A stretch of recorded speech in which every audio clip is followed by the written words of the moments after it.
گلزار آباد کا باغ اپنی خوبصورتی کی وجہ سے بے حد مشہور تھا۔ اس باغ میں اکثر اوقات بچے کھیلا کرتے تھے، لڑکیاں بھی ٹہلا کرتی تھیں۔ انہی بچوں میں سے 4 ایسی دوستیں تھیں جن کا بچپن بھی ساتھ گزرا اور جوانی بھی ساتھ گزری۔ ان کا نام سارہ، زارا، مریم اور آمنہ تھا۔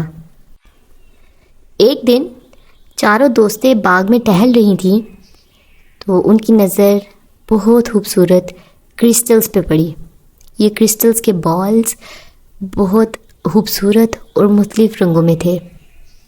کرسٹلز کے یہ بالز مختلف رنگوں میں تھے اور مختلف جسامت میں تھے۔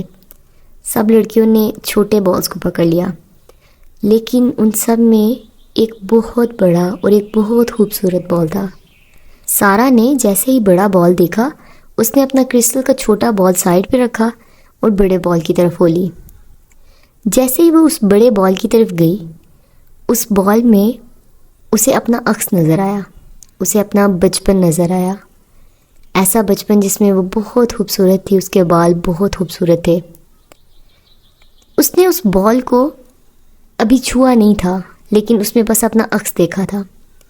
اس نے سوچا کہ کیوں نہ میں اس بال کو پکڑ کے دیکھوں، اور جیسے ہی سارہ نے اس کرسٹل کے بال کو اپنے ہاتھوں میں لیا، وہ کرسٹل کا بال چھن سے ٹوٹ گیا اور اس کے تمام کرسٹلز زمین پہ جگہ جگہ گر گئے۔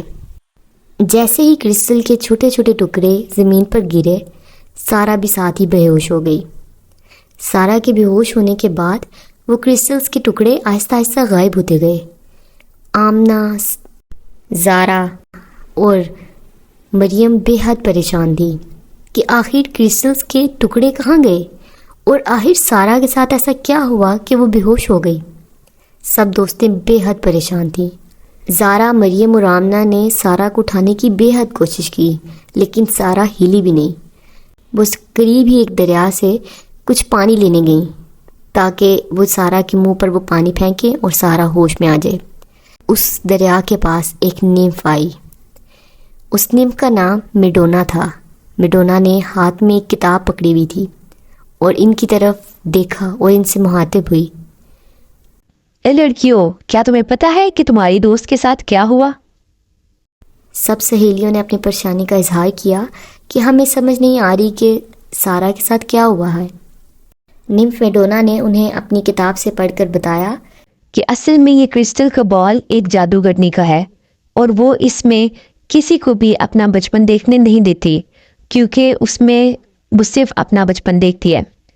اور تمہاری دوست سارہ نے اس کرسٹل میں نہ صرف اپنا بچپن دیکھا، بلکہ اس نے اس کرسٹل کو پکڑا بھی، جس کے باعث وہ کرسٹل ٹوٹ گیا۔ اب وہ جادوگرنی نہایت غصے میں ہے، اور جب تک اس کا کرسٹل جڑے گا نہیں، وہ سارہ کو کبھی بھی آزاد نہیں کرے گی۔ یہ سن کر سب دوستیں بے حد پریشان ہوئیں۔ انہوں نے اسی نیمف میڈونا سے پوچھا کہ آخر اس کا حل کیا ہے۔ نیمف میڈونا نے انہیں بتایا کہ تم لوگوں کو وہ کرسٹلز کے ٹکڑے اکٹھے کرنے ہوں گے، اور انہی ٹکڑوں کو اسی جگہ پر لا کر واپس رکھنا ہوگا جہاں پہ وہ کرسٹل پڑا ہوا تھا۔ وہ کرسٹل کے ٹکڑے آہستہ آہستہ جڑنا شروع ہو جائیں گے اور ایک کرسٹل کا خوبصورت بال بن جائے گا۔ اسی طرح تم لوگوں کی دوست ہوش میں آ جائے گی۔ نیمف میڈونا نے تلقین کی کہ تم سب تینوں دوستیں اکٹھے ان ٹکڑوں کو ڈھونڈو۔ اگر تم میں سے کسی ایک نے بھی ٹکڑے کو نہ ڈھونڈا تو تم لوگوں کی دوست کبھی بھی ہوش میں نہیں آئے گی۔ اور اس کے علاوہ اس نے انہیں یہ بھی تلقین کی کہ رات ہونے سے پہلے سب ٹکڑوں کو ان کی جگہ پر رکھ دو، ورنہ تم لوگوں کی دوست کبھی بھی ہوش میں نہیں آئے گی۔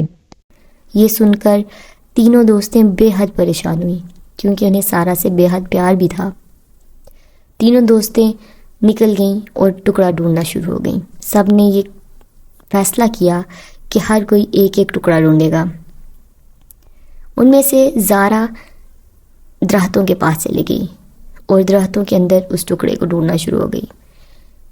سارہ کو جلد ہی ایک ٹکڑا کچھ جھاڑیوں میں سے مل گیا۔ اب باری تھی مریم کی۔ مریم چلتی رہی لیکن اس کو کہیں سے بھی ٹکڑا نہ ملا۔ آخر وہ تھک کر ایک درخت کے نیچے بیٹھ گئی۔ قریب ہی اسے ایک پگزی نظر آیا جو کہ اس کو دیکھ کے ہنسی جا رہا تھا۔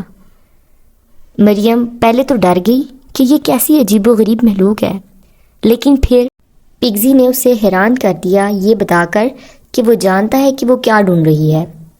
مریم نے اس سے پوچھا اور اس نے بتایا کہ جو کرسٹل کا ٹکڑا تم ڈھونڈ رہی ہو وہ میرے پاس ہے۔ مریم اسے کہنا شروع ہو گئی کہ مجھے وہ ٹکڑا دے دو، میری دوست کی جان خطرے میں ہے، لیکن پگزی تو شرارت کے موڈ میں تھا۔ اس نے کہا کہ ایسے تو نہیں میں دوں گا، میں تو تمہیں بالکل بھی نہیں دوں گا، پہلے تمہیں مجھے اپنا گارلینڈ دینا ہوگا، یہ جو تم نے سر پہ اتنا خوبصورت تاج پہنا ہوا ہے نا، یہ پہلے مجھے دو۔ مریم حیران ہو گئی، لیکن وہ یہ سوچنا شروع ہو گئی کہ اگر میں نے اس کو ہارٹ دے دیا تو پھر میں اپنی ماما کو کیا بتاؤں گی، کیونکہ یہ ہارٹ تو بہت قیمتی ہے۔ لیکن پھر اسے یہ بھی یاد آیا کہ اس کی دوست سارہ بہت زیادہ مصیبت میں ہے۔ ایک طرف مریم کی والدہ کا دیا ہوا خوبصورت تاج تھا اور دوسری طرف اس کی دوست کی جان تھی۔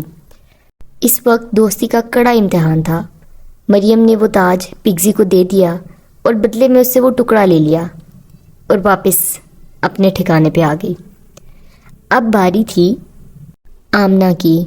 نیف میڈونا کو آمنہ بے حد معصوم لگی تھی اور اس نے سوچا کہ کہاں یہ ماری اس کرسٹل کے ٹکڑے کو ڈھونڈے گی۔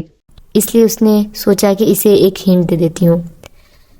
نیف میڈونا نے آمنہ کو بتایا کہ اس دریا کے دوسرے کنارے ایک نیمف رہتی ہے جس کا نام ایلسیم ہے، تم ایلسیم سے جا کر کہنا کہ نیف میڈونا نے مجھے بھیجا ہے، لیکن وہ تم سے بدلے میں کوئی چیز بھی مانگے گی، اس لیے وہ جو بھی مانگے تم اس کو دے دینا، کیونکہ تمہارے دوست کی زندگی کا انحصار تم لوگوں پہ ہے۔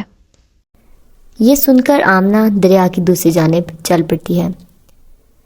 وہ کشتی پہ بیٹھتی ہے اور اس نیمف ایلسیم کے پاس جاتی ہے۔ ایلسیم کو اپنا مسئلہ بتاتی ہے اور اسے یہ بھی بتاتی ہے کہ اس کو نیمف میڈونا نے بھیجا ہے۔ ایلسیم اسے کہتی ہے کہ میرے پاس لاتعداد کرسٹلز ہیں، میں ان میں سے 2-3 کرسٹلز تمہیں دے سکتی ہوں، لیکن بدلے میں تمہیں مجھے اپنا یہ خوبصورت بریسلیٹ اور نیکلس دینا ہوگا۔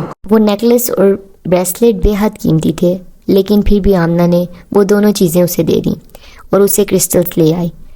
جیسے ہی تینوں دوستیں کرسٹلز کے ٹکڑے لے کر اس جگہ پہ پہنچی، انہوں نے ان سب کرسٹلز کو ساتھ رکھا اور وہ ویسے ہی ایک خوبصورت سا بال بن گئے۔ ایسا کرنا تھا کہ ساتھ ہی سارہ ہوش میں آ گئی۔ سب دوستیں سارہ کو ہوش میں آتا دیکھ کر بے حد خوش ہوئیں اور آبدیدہ ہو گئیں اور اسے گلے لگیں۔ سارہ نے ان سے ساری کہانی سنی کہ وہ کس طرح بے ہوش ہو گئی تھی اور کس طرح ان سب دوستوں نے مل کر اس کے لیے کرسٹل کے ٹکڑے ڈھونڈے۔ اس نے اپنے تمام دوستوں کا بے حد شکریہ ادا کیا، کیونکہ آج اگر اس کی دوستیں اس کے لیے اپنی قیمتی چیزیں قربان نہ کرتی تو سارہ کبھی بھی ہوش میں نہ آتی۔ سارہ نے یہ جانا کہ اچھے دوستوں کا ہونا کتنی بڑی نعمت ہے۔ سارہ کو یہ خیال آیا کہ کیوں نہ نیمف میڈونا کا بھی شکریہ ادا کیا جائے، لیکن جیسے ہی وہ دریا کے کنارے پہنچی، نیمف میڈونا وہاں سے جا چکی تھی۔ انہوں نے نیمف میڈونا کو بہت ڈھونڈا، لیکن نیمف میڈونا انہیں دوبارہ کبھی بھی نظر نہیں آئی، اور نہ ہی وہ دوبارہ وہ کرسٹلز کے بالز انہیں نظر آئے۔